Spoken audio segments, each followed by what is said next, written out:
2009. We're at the VA Health Facility in Prescott, Arizona, conducting an interview for the Veterans History Project with Dewey E. Bourne. Mr. Bourne was born on July 16, 1926. A World War II veteran, he served in the Navy from July 1943 to April 1946, and he's accompanied today by his wife, Ida. We have a number of guests and technicians here with us today, so why don't we go around the room. You can start with Bill over there, and introduce yourself and say why you're here. My name is Bill Morrison, and I'm the monitor. Gary Gift, observer. Ellie Walwords, camera operator. Mr. Bourne, we're all grateful to you for your service to the country and for taking the time to do this interview for I guess, posterity and the Veterans History Project.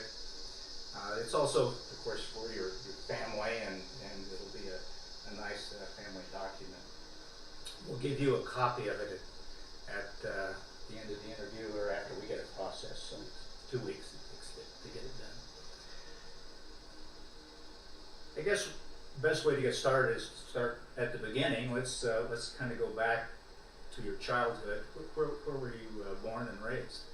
You know, I was born in Alamosa, Colorado, and a year later I was in Prescott. And I grew up here, in school here, from kindergarten through high school, and was a member of the Boy Scout troop and a number of other things while growing up. Was yours a large family? No, I just had one brother. Okay. We lived in Pinecrest for the first 10 years, and then after that we moved over to a house on North Mount Vernon Street. That's where we were when I finished high school, or at least when I went in the Navy. I hadn't finished high school yet. I had to do that when I got home. Okay. What did your dad do? He was an electrician, did a lot of the wiring in the hospital out here at VA, and he was the projectionist at the Elks Theater for many, many years. His father, my grandfather, leased the Elks Theater from the Elks Club from, I don't know, about 1914, I think, until after World War II. Oh. That was sort of a family business, and it fed us through the Depression. Well, you grew up here in Prescott, and you were pretty young at the time the war started, right? How old were you when the war started? 1940. Place around 15 or I think I was 16. Okay. And when the war started, how did that impress the town at that time? How was everybody feeling about it? Oh boy, that was quite a shock. We got one too. Two other fellows and myself going out to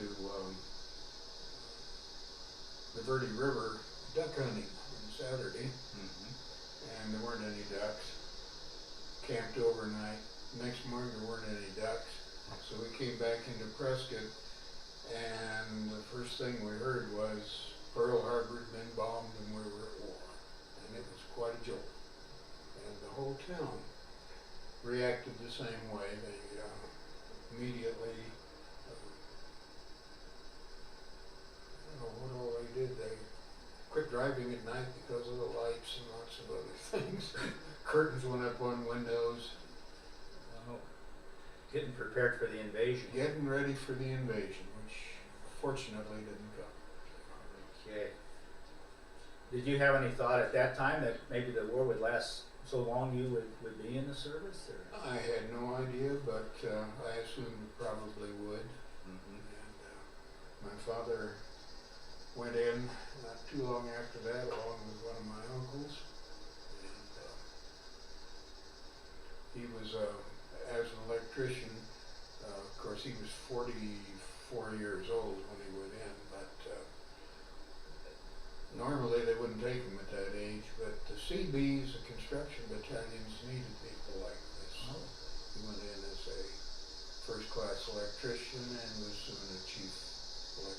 What year did he go in? Was it 1942. 1942?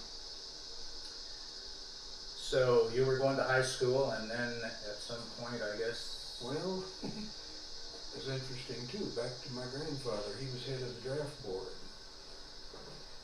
And he let it be known that anybody turning 18 in the family would get their notice the next day. Because he did not want to be accused of favoritism. That was an old trait of his. There's a lot of evidence of that.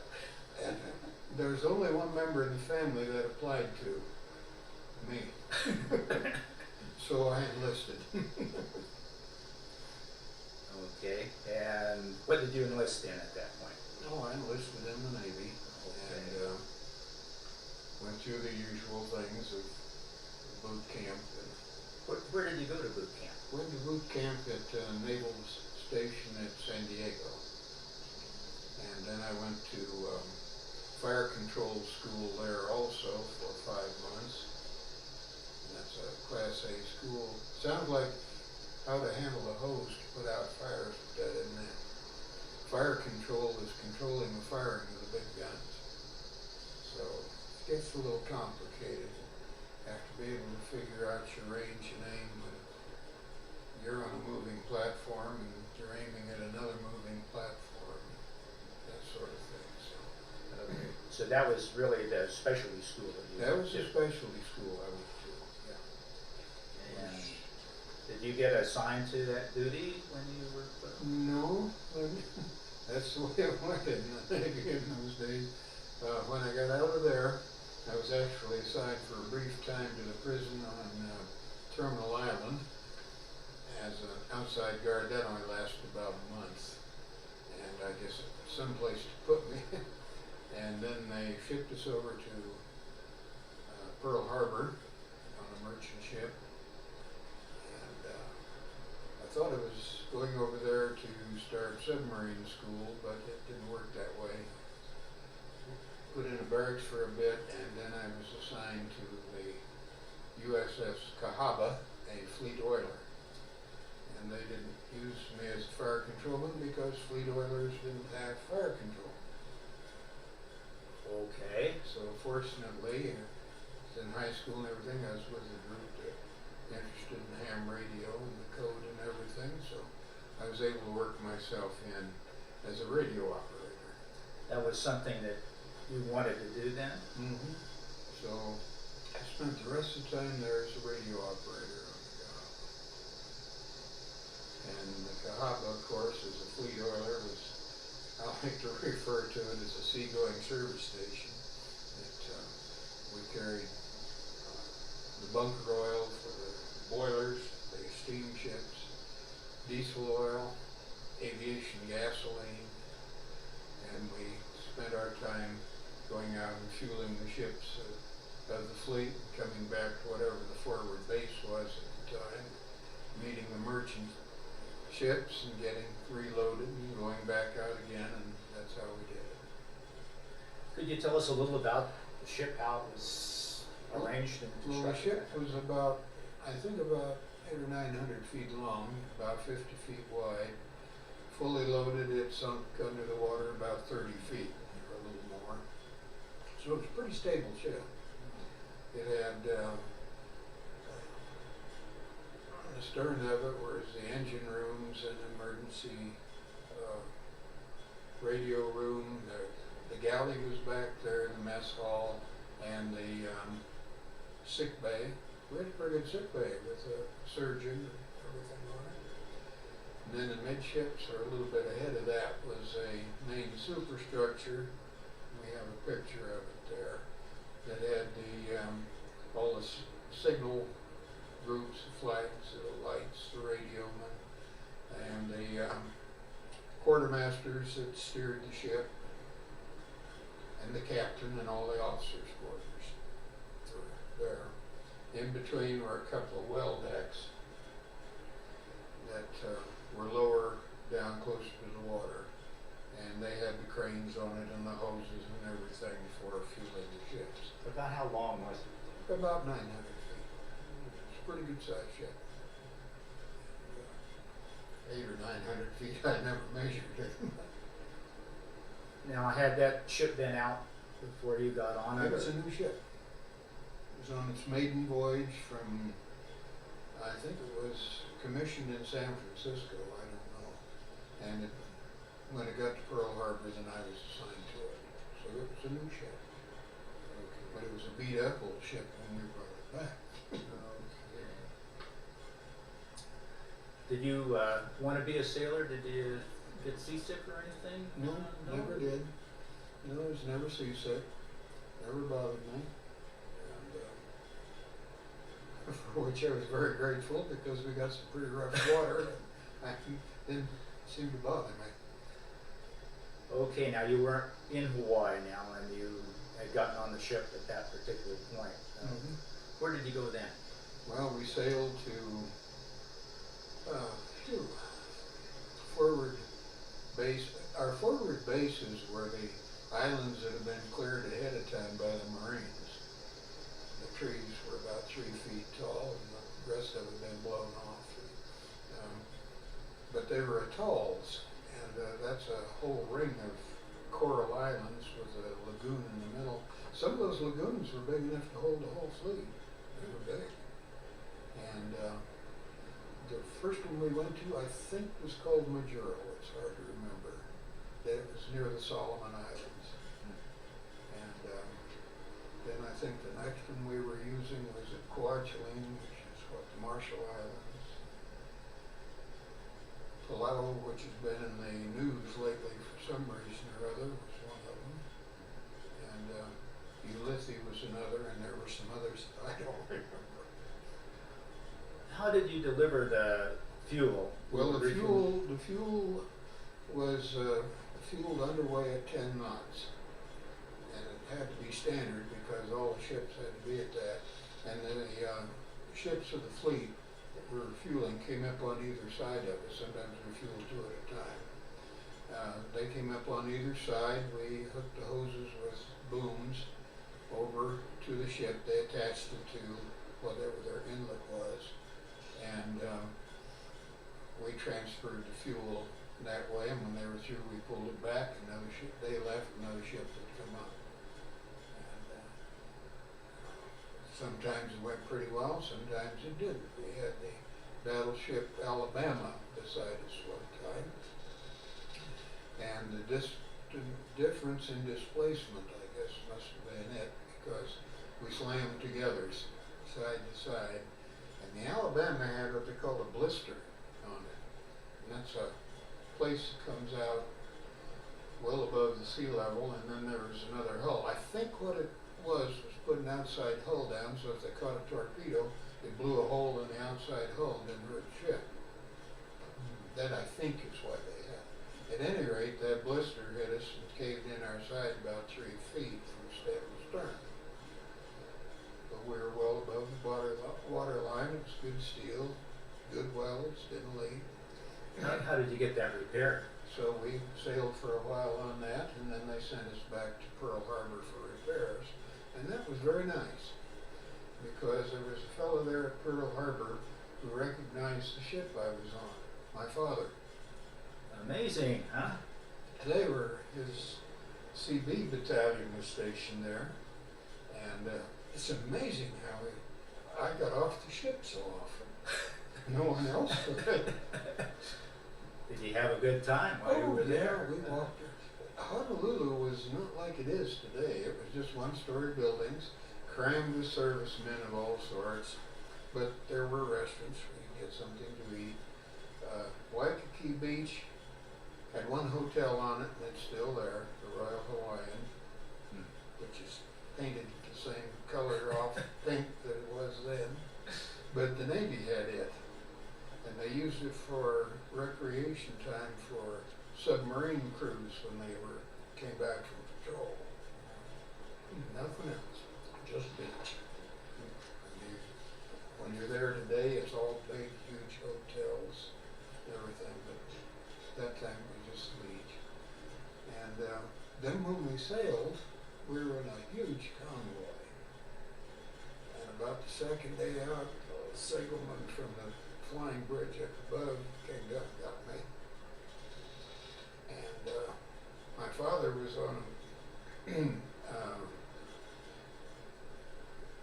transport in the same convoy, so we talked back and forth with the light a little bit. Well, we have a really great picture that you brought in here of you and your father. Was that taken there in No, that was taken in California before either one of us left. I think it'd be really nice if we could get a picture of you holding this up here in the camera, so we could see a pretty handsome couple of sailors there. I That's don't for know whether I sure. can get that in focus here or not, but that's the cameraman's problem.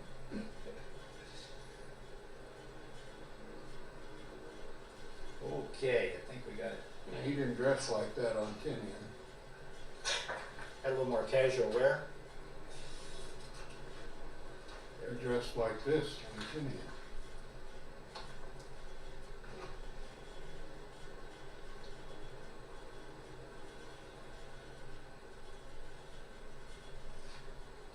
Okay, thank you. Mhm. That's great. Those are tremendous photos. So you were sailing along now, out of Honolulu. Out of Honolulu heading for Tinian, although none of us knew it. They didn't let you in on the secret. No, they never told us where we were going. Sometimes they let us know where we'd been, but not always then. And then suddenly, oh, that was the biggest convoy I was ever in, and it had aircraft carriers, planes, well, they were the escort carriers, the smaller carriers, but their planes were flying over above. We had screens of destroyers and things. Hey, we were really uptown. And then one day, we were there with 2 destroyer escorts and everybody else was gone. The landing party and everything went to Tinian.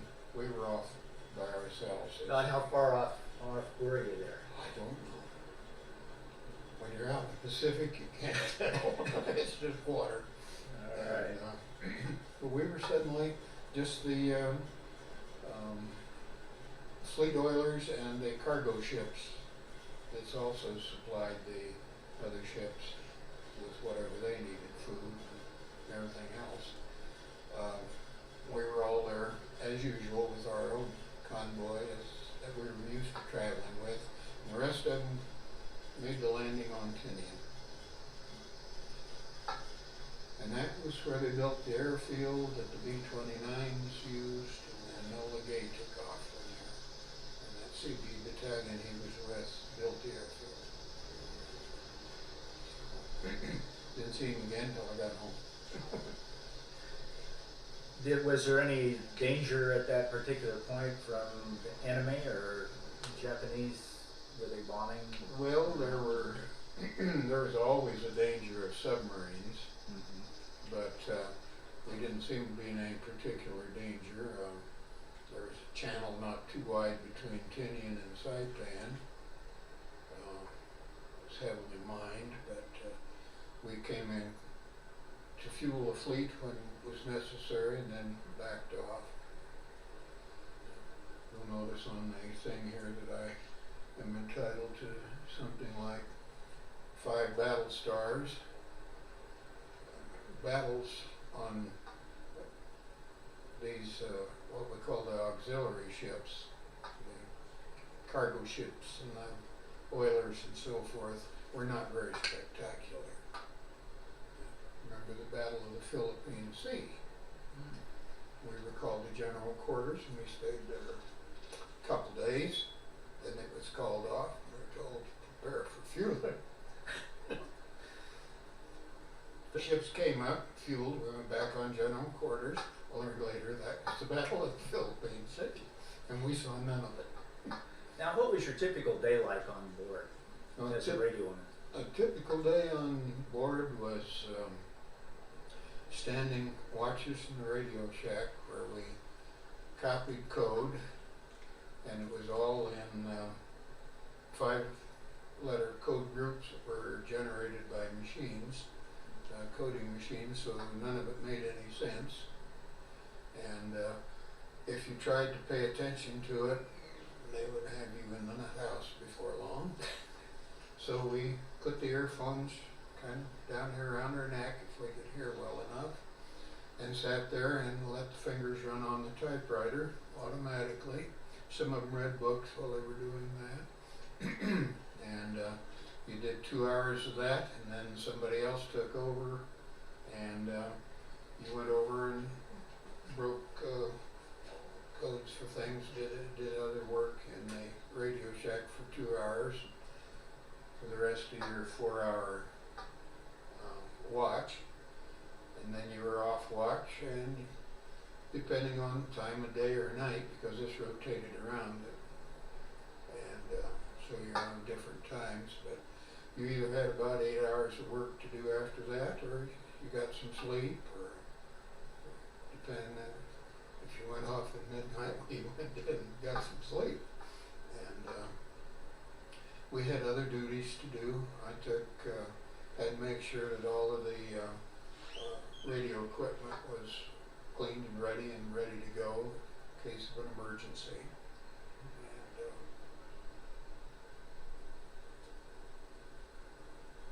of course, then we had the other things. We managed to get something to eat at mealtime. How was the food? The food was pretty good most of the time. Now, there were times when the destroyers came along and they were out of food when we were fueling them, so we gave them ours. We might be a week or two on beans and rice. But when they got back into the port where we could refuel, why we took on a whole new load of food and everything else, and we were eating good again. Now, where did you refuel? Did that move around, or? That moved around to the forward bases wherever they were. And these again were the atolls that had been taken from the Japanese and were secured. The merchant ships that we took our fuel and food from came out from the States, and we rendezvoused in those places, and the tankers fueled us up, and we got our food from the cargo ships. They went back to the States to load up, and we went out and fueled the fleet. And that's the way the war went. So it wasn't too bad. Did you have any great moments of excitement? What was the most exciting thing that happened while you were out there? Well, let's see. I think one of the things that was potentially exciting was that we got a war correspondent on board, and his name was Edgar Rice Burroughs, and anybody that grew up reading Tarzan books knew about him, and we were thrilled. He was kind of a tired old man, and it wasn't that exciting, but he was on there for a while as our war correspondent. How long did he stay around? I think he was there maybe 6 weeks or 2 months, something like that. I don't know where he went from then. And one other time I did have to serve on a destroyer for a little while, because they had a radioman on a destroyer that had, I think it was appendicitis, and he needed medical care, and if anybody had to be short of anything, it was an auxiliary ship, not a ship in the line. So I was sent over on a bosun's chair to the destroyer, and that's kind of fun because the ships go like this and you go like this. So you're up here real taut, and then it goes like this, and your feet are almost in the water, and then you're back up again. But they got us over. He came over on a stretcher back the other way. We had the good medical facilities for a ship of that type, and he was able to have his appendectomy and everything on our ship. And I sailed on the destroyer long enough to have it listed on the sheet anyway, on the Norris, and went through one typhoon on it. I'd been through typhoons on the Cahaba, and they were bad enough. The wind would plaster you to a bulkhead, and you had to work down and crawl forward on your hands and knees into that wind and everything. But that was nothing compared to a destroyer. Long, skinny, shallow draft destroyer that went about 30 feet up in the air and then dropped to 30 feet, and then the wave came, next one came over it. That was a wild ride. Did that make you wish you had been on a destroyer rather than a Boy, was I glad to get back in that stable old tanker.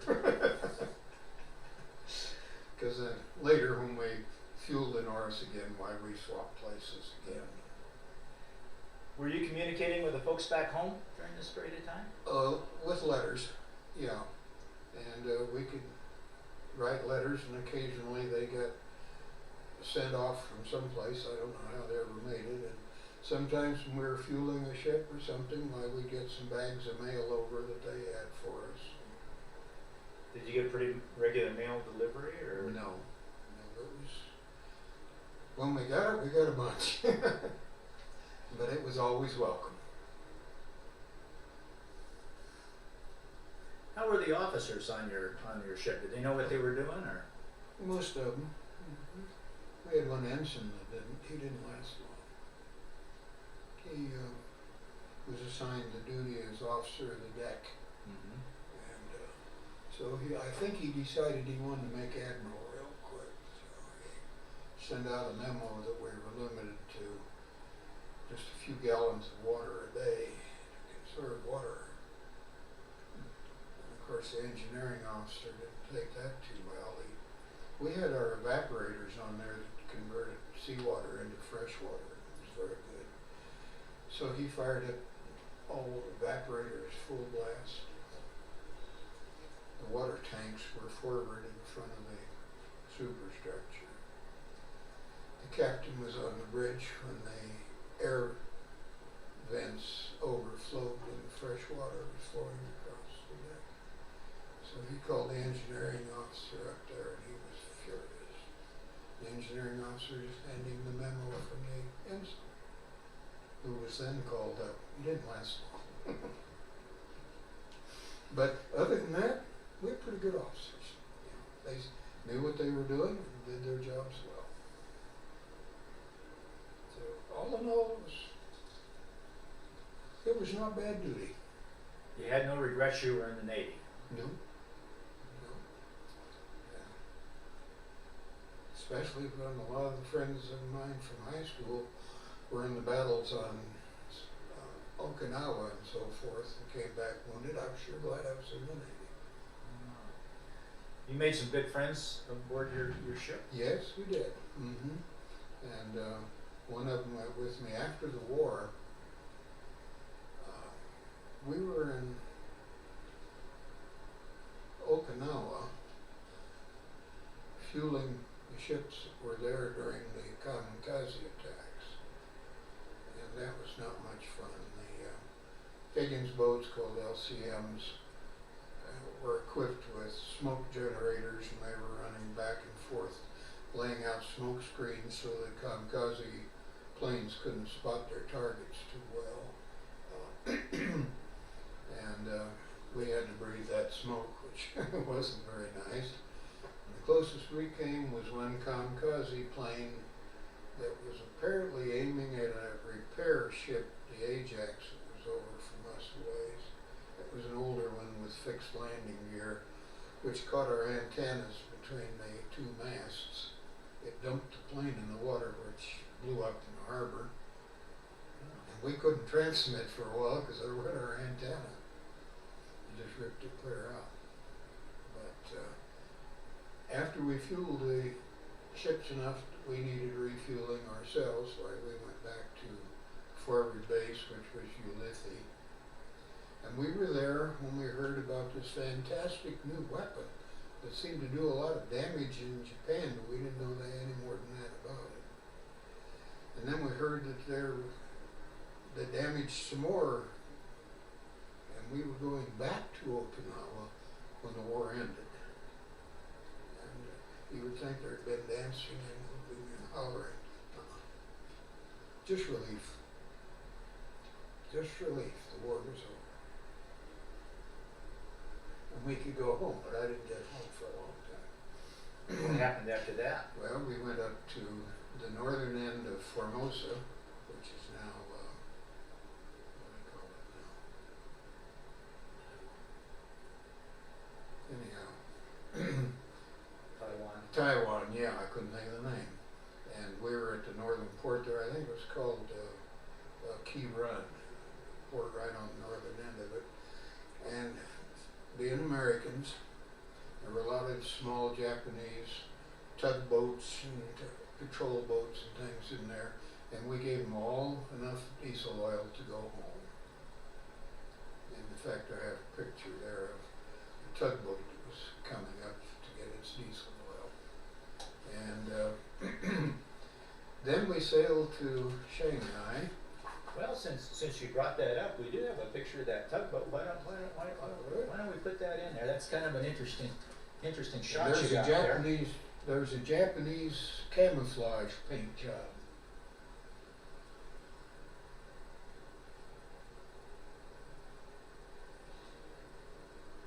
Got it.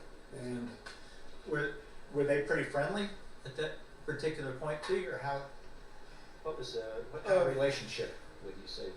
there wasn't any really. They came up, they handled the hose for the diesel fuel, because they were all diesel powered. Hooked it up, sent it back. I don't think anybody said anything. They just took it. They didn't even say thank you. And then they headed for Japan, and we went to Shanghai. And on I think it was the 14th of September, we were the first tanker to go to the Texaco docks in Shanghai. You get some time off in Shanghai? No, we went to the Texaco docks, and then we sailed from there down to Hong Kong, and that's where I parted company with the Cahaba. A group of us were selected in pairs, and all of our records and everything. Here's the Texaco docks in Shanghai.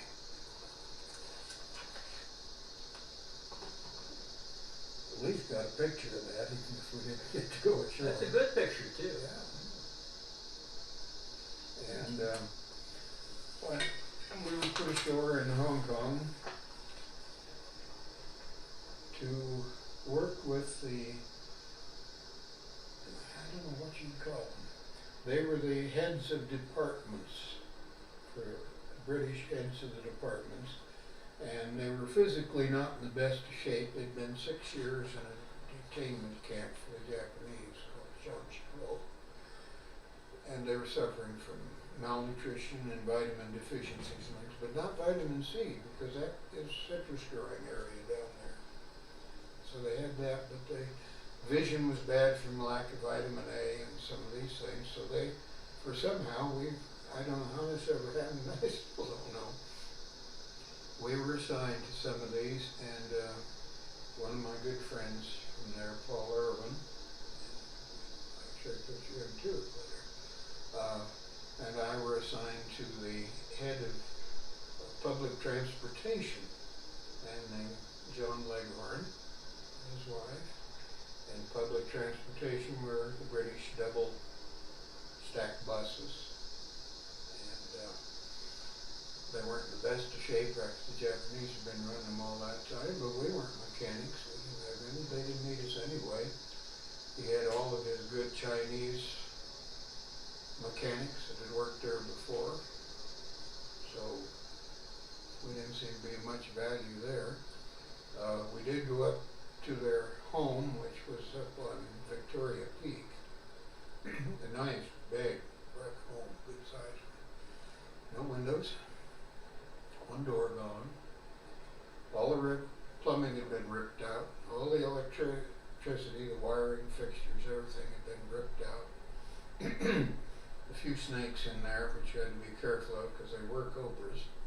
And they were a small cobra, not the one with the big flaring head that you see. But they were cobras, so we had to get them out of there. And that house was a wreck. So the Leghorn stayed with the governor. His place, of course, had been taken over by the commanders of the Japanese when they were there. It was in good shape.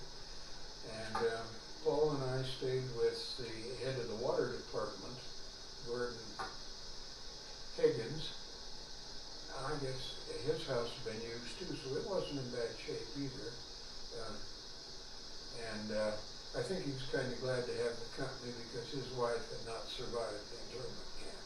Were you doing any particular work at this point there, or? Well, we were trying to figure out why we were there, to tell you the truth.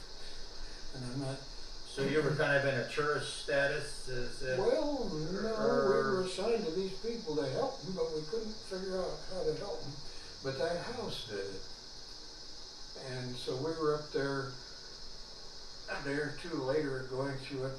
The question was, is it salvageable? Well, we decided it could probably be repaired. And about that time, an elderly Chinese man came through the front door who was welcomed by Mrs. Lager. And he was introduced as their number one boy. Now, a number one boy in England would be called a butler. And he ran that house. Here he came, and he wanted to make sure they were there. And we were introduced to him. And he left. He returned the next day with all of the rest of the help that had been there before the war, each one carrying a basket. And in those baskets were all of the Lager's china, silver service, silverware. When the Japanese were coming, he and the other servants had carefully packed it all up. They hid it throughout the whole occupation, and here it was again. And that guy was something else. The more I got to know him, the more I admired him. Wang Qilin was his name. So how long did that all last? Well, it lasted well into November on that job because he brought another man in, Chinese, who was able to go through and lay out all of the plumbing that would be needed, all the electrical that would be needed, everything else that would be needed, make lists of it,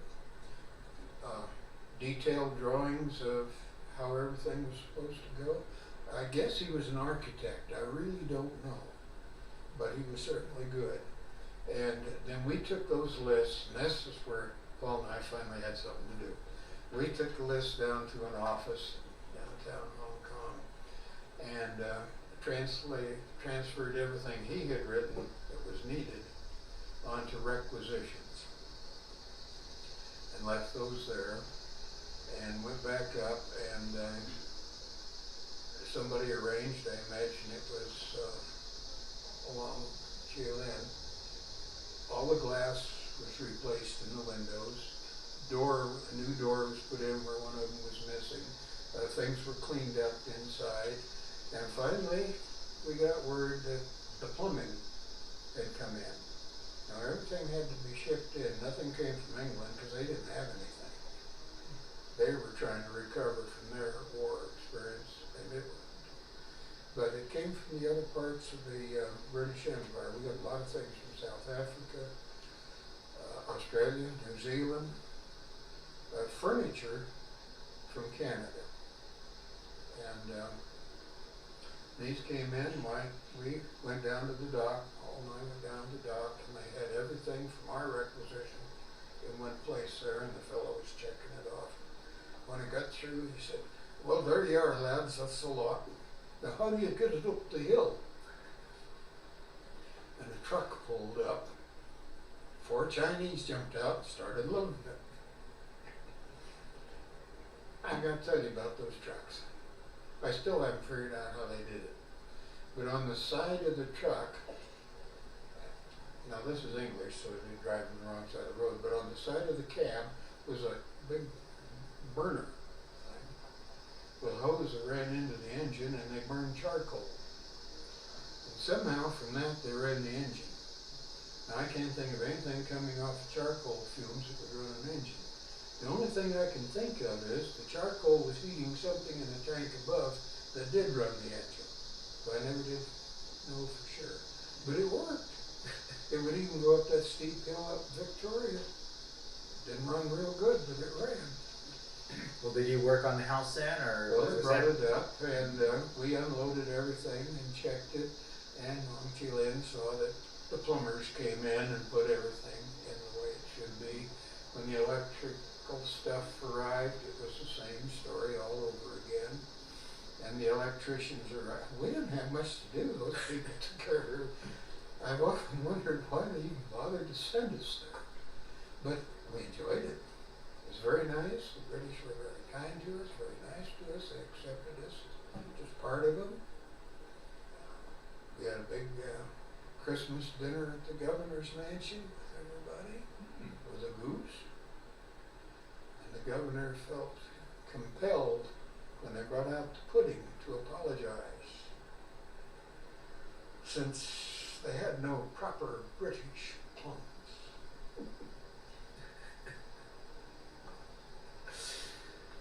Yeah. So we were there until, I think it was in January. The two of us, we just wore our dungarees unless we went something like the governor's dinner, when we wore our whites. But we were walking through a section of Hong Kong that was known as Happy Valley, and two shore patrol came up and arrested us. We were out of uniform and we were in a restricted area. Hauled us off to a destroyer. Should have seen the look on Officer of the Day's face when we showed up. Who on earth are these guys? So we explained ourselves and our position and why we were there. And he wondered how long we'd been in, how many points we had, and then he discovered we were well ready for discharge. So he had us gather up the rest of them that were with other members there that come ashore with us, the other pairs, and bring all of our records with us. And we went down the next day, and he looked through our records, then had the yeoman write up orders for us. Take first available transportation, San Pedro Naval Yard for separation. There you are. Oh, can we go with you? No, we're not going there. We came from there and we're going to Norfolk. So we were in Hong Kong for a while longer. Finally the secretary to the governor contacted all of us, and we had been arranged to go on an Australian freighter to Shanghai, where we could get transportation. And I think the governor paid our passage. Maybe he was getting tired of having us around, I don't know. But we went up to Shanghai with one stop at Amoy while they unloaded something. And we had a naval base at Shanghai because, and I never understood why, but we had a lot of army in Korea at that time. I don't know why. We are now into March of 1946, and they were bringing them out. They're bringing them on LSTs, those landing ships for tanks and things that have been converted for transports. And they brought them down to Shanghai, and then on Shanghai they got on transports and sent back to the States. And the naval base there took care of things in Shanghai. So we had quarters there. While we were there, there was a group of fellows from SACO, Sino-American Combat Operation Groups, served in South China, in Yunnan province out of it's completely in the southern end of China. It's right next to Burma. And they were up there. There was a group of about 8 of them, and they were all set to sail the next day on a Navy transport with a group of Army from there. And we waited, and finally another transport came in. It was the SS Phoenix, which was, I thought, pretty nice. And but it was merchant marine, so they were being paid to handle 1,500 Army, not us. So we talked to them, but they were short-handed, so we worked our way back. And I came back as a baker. You mastered many skills then. They had one baker, and he had to do all the baking for the ship's company and 1,500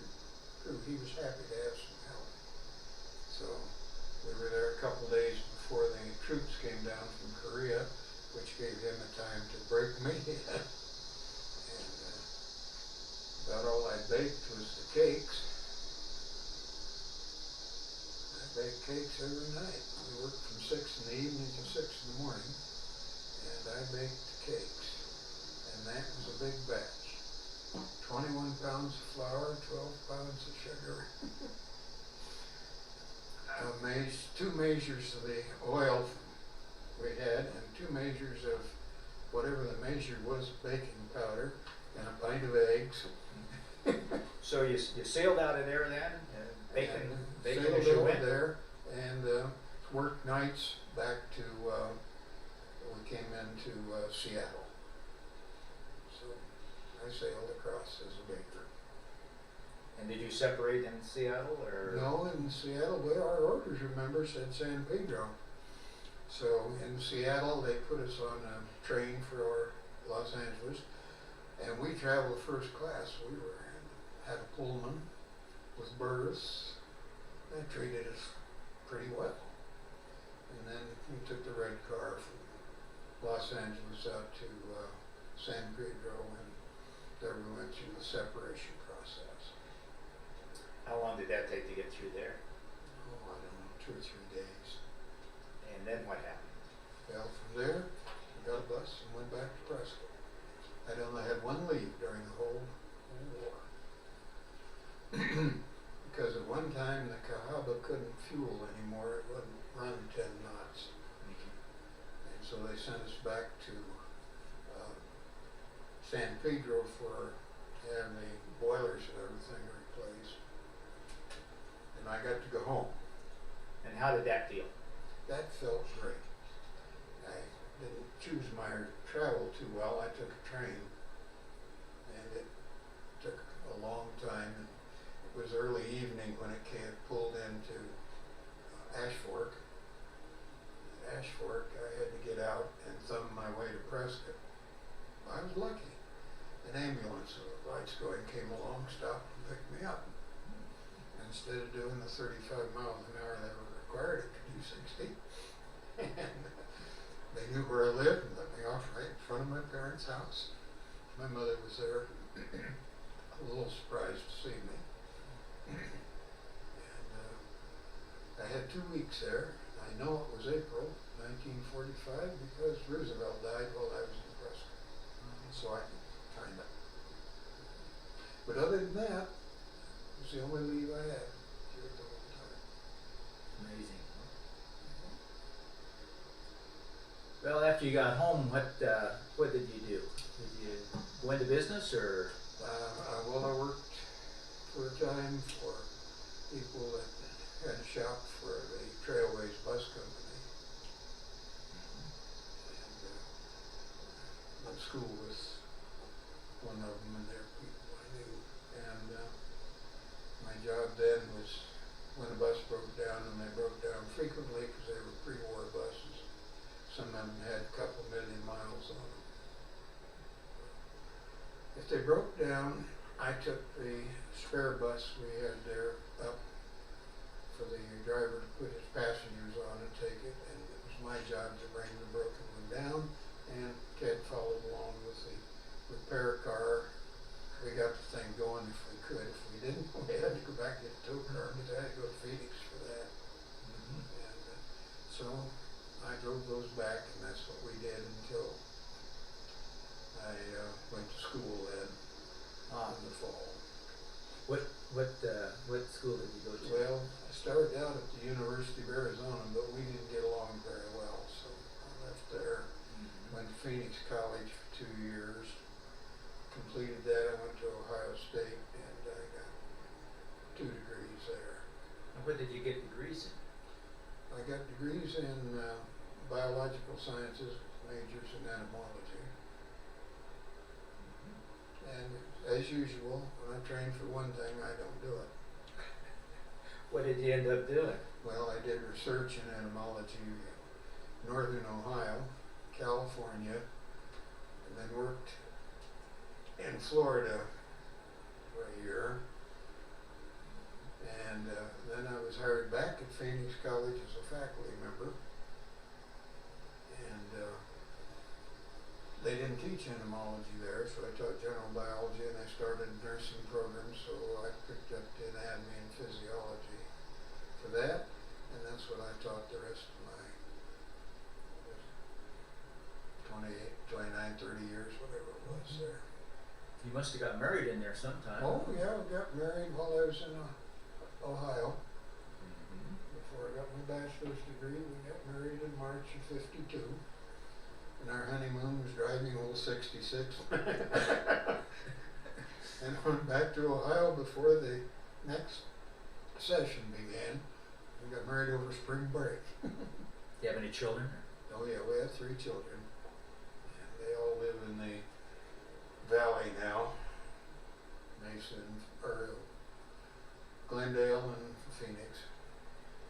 And we have 6 grandchildren and 3 great-grandchildren, in case I couldn't count.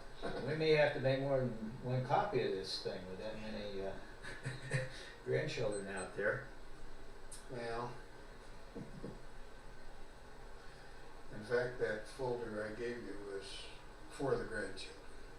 I made that up for them and this had to be an extra copy. Well, kind of to go along with that, do you have any insights that you'd like to share with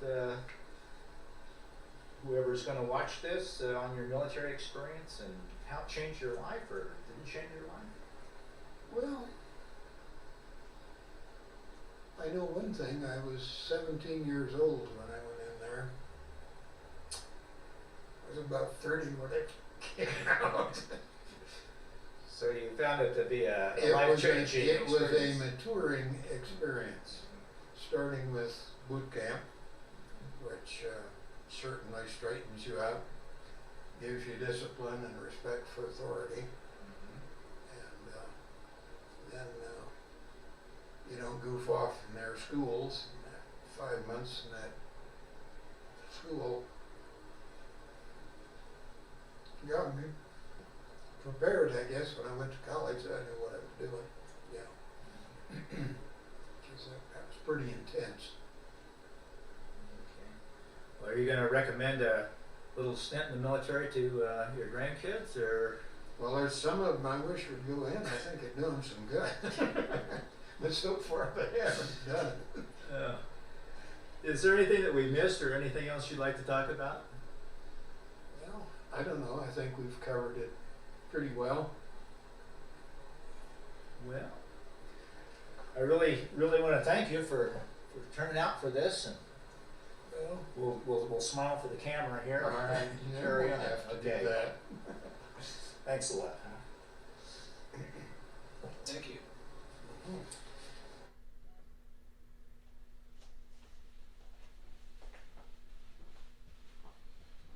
August 11th, 2009. Wow. Miss you, Pop Pop.